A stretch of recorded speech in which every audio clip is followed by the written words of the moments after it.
Good morning, comrades.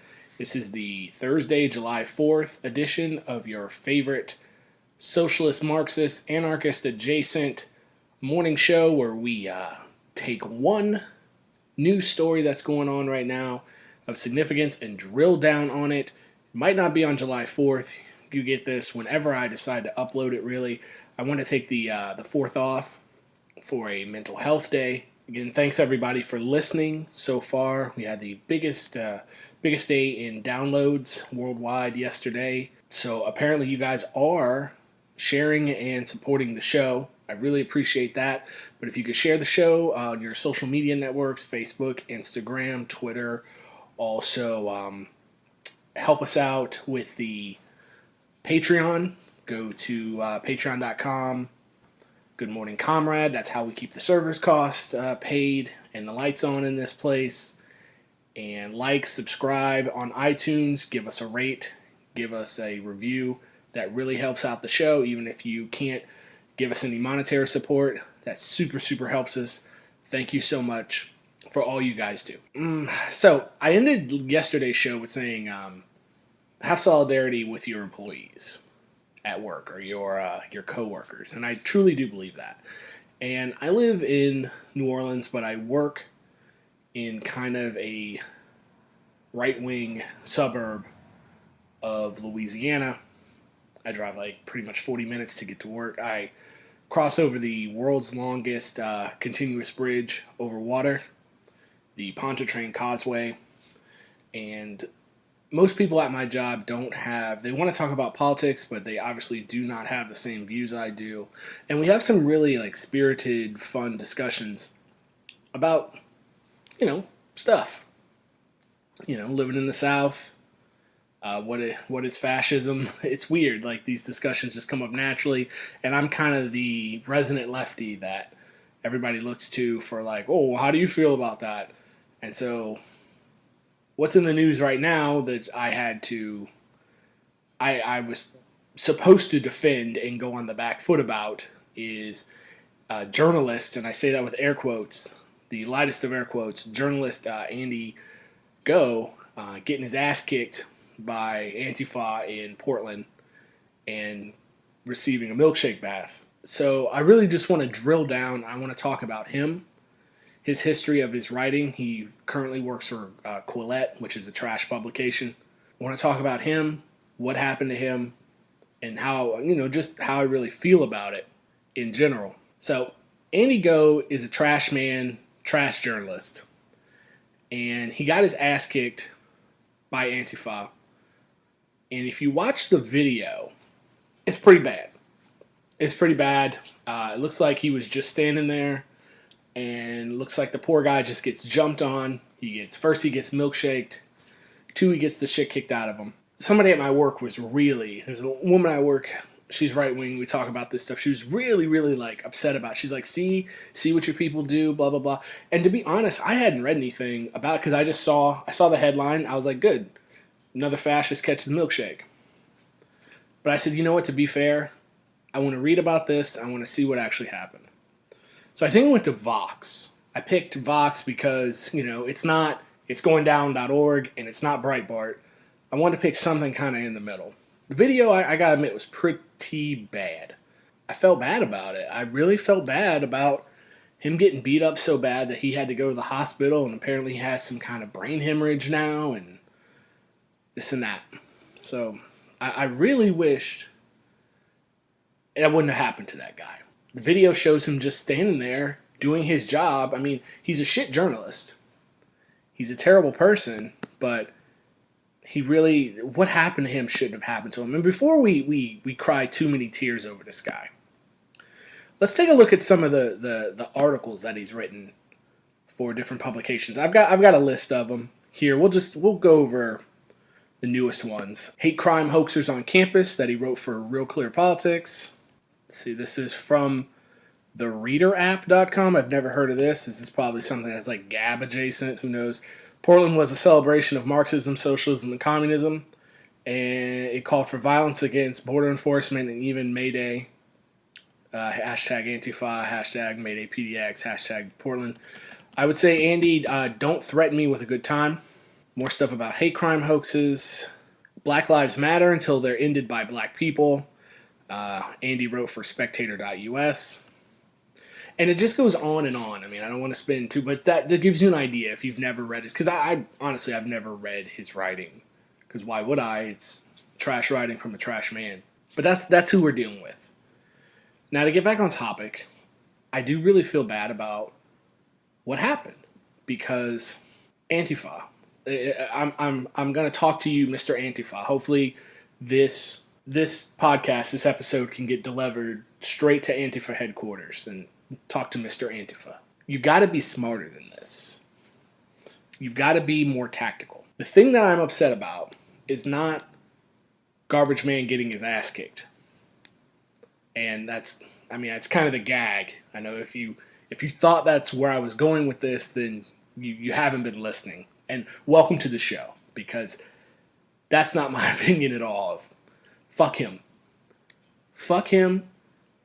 I just read some of his articles. We could keep going. There's worse stuff in here, but I just, for time, I want to make this a quick hit. Talk shit, get hit still applies on planet Earth the last time I checked. But when you got a guy who's a journalist, quote unquote journalist in the loosest sense, standing there doing his terrible job, you got to realize, Mr. Antifa, this is what he's looking for.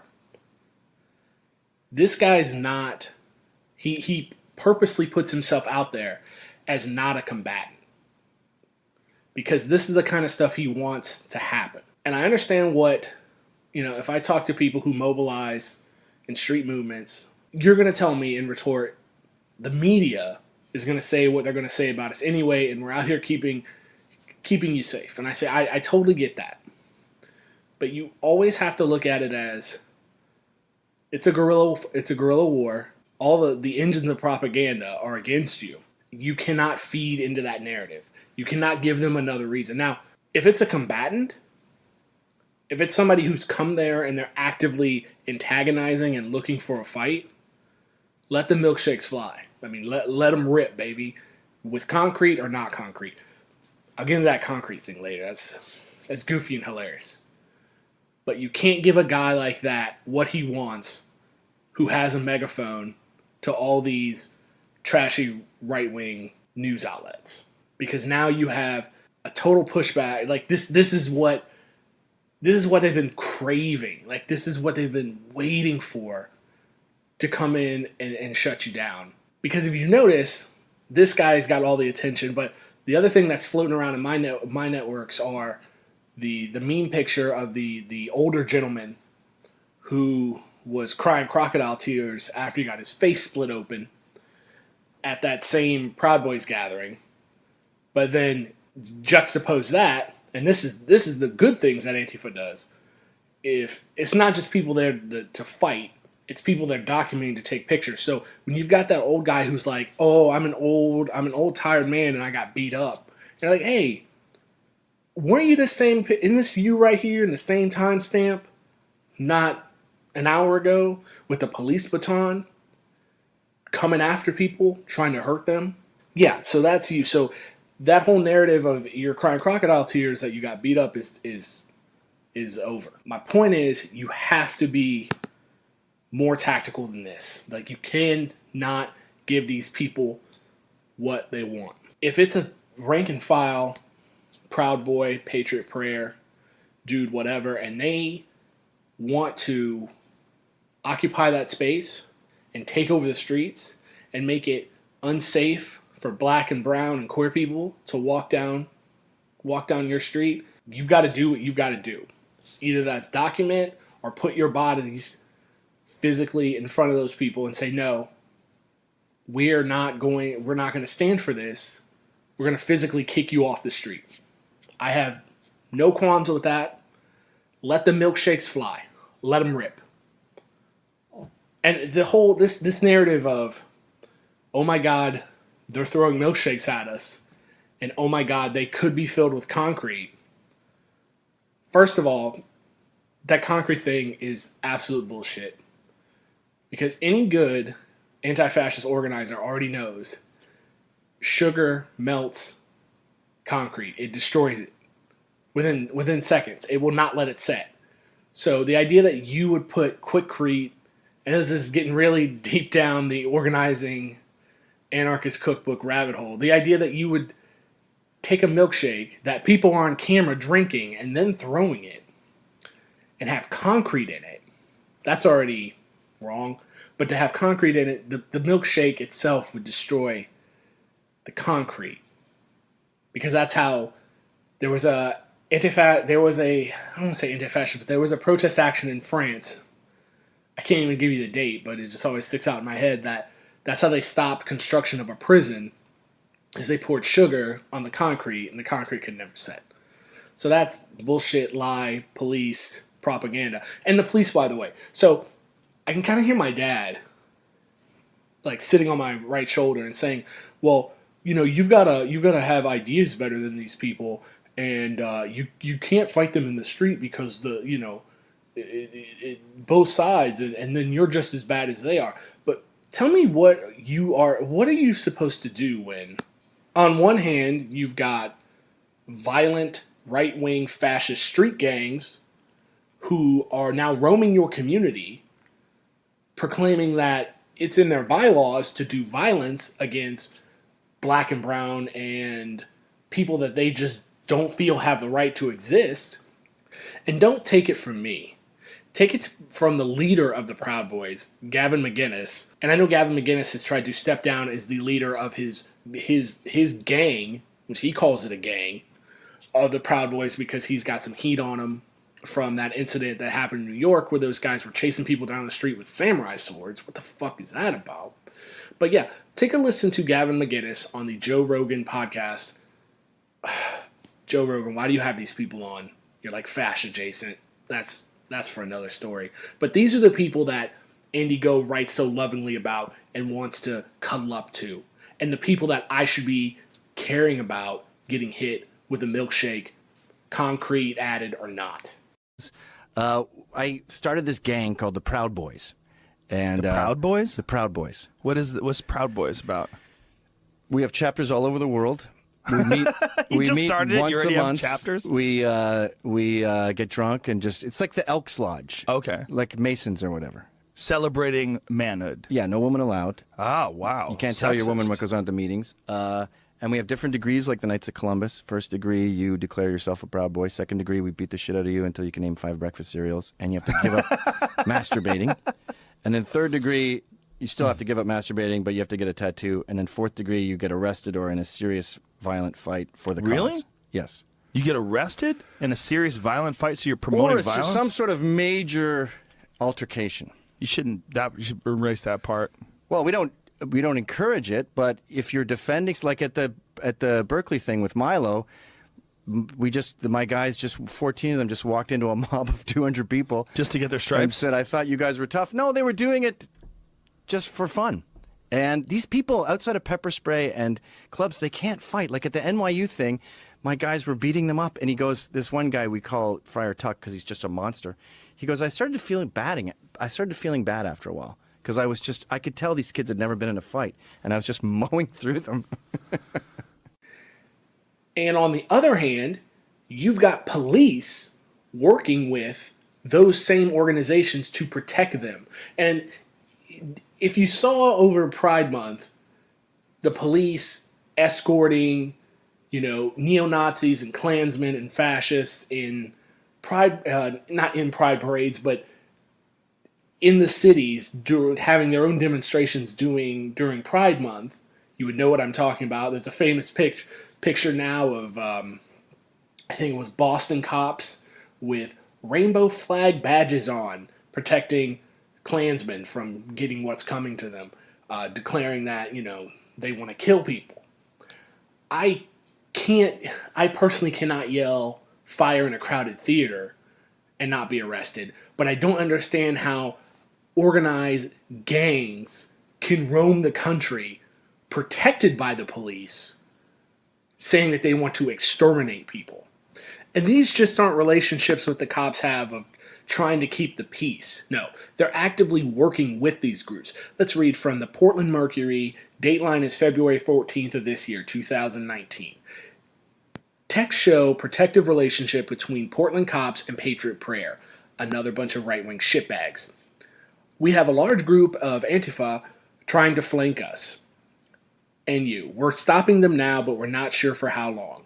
This is one of the hundreds of text messages sent between Portland Police Bureau, PPB, Lieutenant Jeff Naya, and Joey Gibson, the leader of Vancouver alt-right group Patriot Prayer, over the last 2 years. Like many messages discovered in the records requests made in August by the Portland Mercury, it reflects many of the public suspicions that the Portland police have been sympathetic, if not protective, of the right-wing extremist groups. So on one hand, you've got people saying, hey, we're coming to kill you. These are our streets. You can't be here. You're not a real, not even fuck a real American. You're not a real person. You're somebody to be slaughtered. And on the other hand, you've got police protecting them and working with them. And you're going to sit here and I'm supposed to cry tears over somebody getting hit with a fucking milkshake? Get the fuck out of here. And I said in a previous cast, I used to be a cop. And when the monuments were coming down in New York, I'll say again, New York, in New Orleans, in my city, 4 blocks away from my house, armed dudes, armed Nazis, Klansmen, fascists, Proud Boys, all these little stitched together groups that converged with AR-15s in the street occupying my city, saying that they want to do violence to me and people who look like me. And I remember asking, I said, hey, so I asked my supervisor, I said, hey, so what are we doing about this? I know we got open carry in Louisiana, but what happens if one of these dudes point their rifle at me? Is their life just forfeit? And they're like, oh, no, that's a tricky situation. That's that's something like you don't want to start a thing and all this. Let a Black Lives Matter protest run through New Orleans. Go protest an ICE office without a permit and see if your ass don't end up in jail immediately. I've seen it. I've seen it with my own eyes. So don't fucking tell me that I'm supposed to feel bad about Nazis and fascists in the street getting their asses kicked or getting hit with milkshakes. When these people, right-wing violence, shooting up mosques, shooting up synagogues, shooting up movie theaters, Heather Hyde's dead, marching with tiki torches, talking about Jews aren't going to replace people. And you want to tell me it's both sides? You want to tell me there's some kind of equilibrium when one side has fists and milkshakes and the other side has guns and are backed by the police? Excuse me if I don't give a fuck about what happened to Andy Ngo. I'm very sorry. Talk shit, get hit. Stop running with fascists. But you've got to be smarter than that. You've got to understand their whole game plan is to scare you off the street, one, and if they can't do that, to make you look terrible and engage you in a propaganda war. You've got to have better tactics. So tomorrow I'm going to be drinking some beers. We might not have a show tomorrow. I might actually for real take a mental health day from the show. If not, I'll see you Friday with the show. And I've got some good guests lined up coming up. Got some partners in arms who are going to upload some stuff. So you're going to hear some other voices on the daily. And again, give us a rate on iTunes. Rate, subscribe, or review. It really helps us out. Support the Patreon if you can. Thank you guys so much for supporting the show and keeping us going. And until next time, I'll see you then.